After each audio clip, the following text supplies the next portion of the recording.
2020 жылы кыйналдык эле. Андан бери бардыңыздар уже алып атасыздар. Эми мукташтык болгондордун мурдакы эски ниваларды біз жаңыртып атабыз.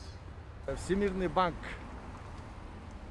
я вам сказал здесь, 37 скорой помощи, 66 было сегодняшние нивы и сегодня 15.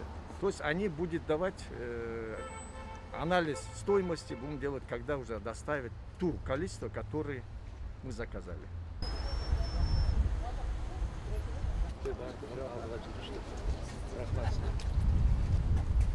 Очень жақсылық істеп берсін. Чоң рахмат. Жақсылап жете алғыла.